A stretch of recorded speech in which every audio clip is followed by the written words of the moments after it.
The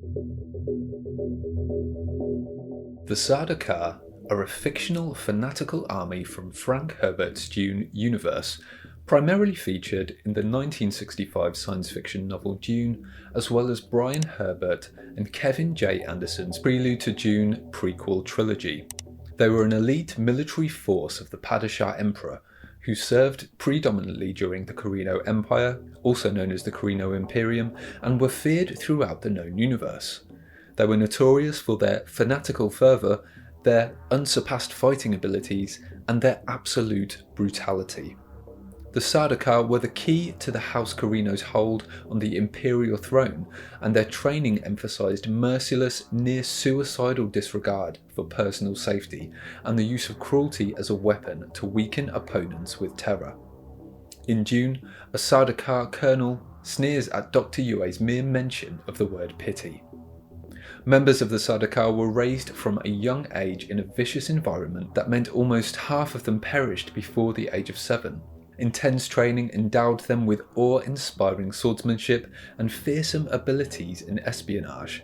Importantly, during their intense training, each Sardaukar has instilled in them a religious zeal to ensure their enduring loyalty to the imperial house. Little about the beliefs of the Sardaukar were known to outsiders, but they were widely believed to follow a way of warrior mysticism. The combat skills of the Sardaukar were a thing of legend throughout the Carino Imperium. At the zenith of their influence over the affairs of the universe, it was said their swordsmanship was comparable to that of Guinar's 10th level, the highest level of proficiency of Guinar's swordmasters, who were considered to be superior warriors.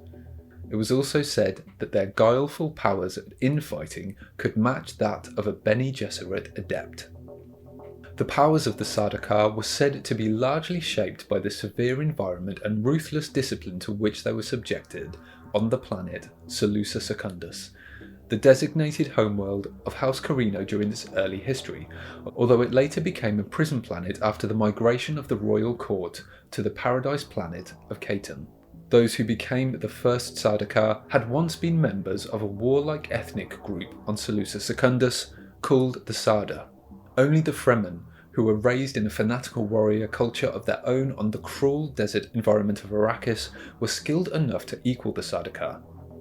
During the Fremen rebellion on Arakis, the Sardaukar suffered a shattering defeat, opening the way for Paul Atreides to rise as emperor. Subsequently, the Sardaukar became a peripheral force, continuing to act as a standing army as well as guardians for the newly deposed House Carino, although they deliberately avoided direct conflict with the Fremen forces of the Atreides Empire. Sardaukar troops characteristically wore uniforms and helmets of grey and black with gold decoration. Their long-range weapons included the laser gun, the Mayula pistol, the needle gun, the stunner, the Sardaukar throwing knife, and the Hunter Seeker, a tiny deadly floating tadpole-like machine remotely controlled by an operator. Their short-range weapons included the Kinjal, a slightly curved double-edged long knife or short sword, the Sardaukar knife and the Sardaukar sword, and the slip tip, a thin short blade that was designed for left-hand use in shield fighting. It was said that there were no finer warriors in the whole Imperium at eliminating the usefulness of a Holtzman shield, a personal defense shield, than the Sardaukar. They would also carry concealed weapons, such as the Shigawaya garrote in their hair or a false toe inserted with small stabbing weapons. The Sardaukar were also experts at undercover maneuvers, being adept at disguising themselves among groups for extended periods before finally making their deadly move.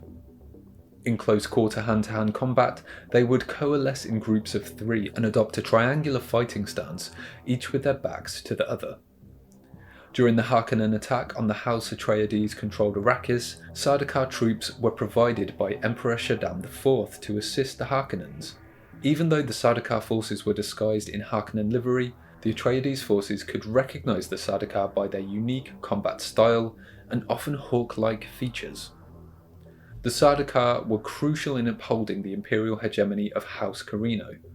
By the time of Emperor Shaddam Carino IV, they had become prideful and overconfident. While still formidable, their strength had been weakened by arrogance, and the sustaining mystique of their warrior religion had been deeply undermined by pervading cynicism.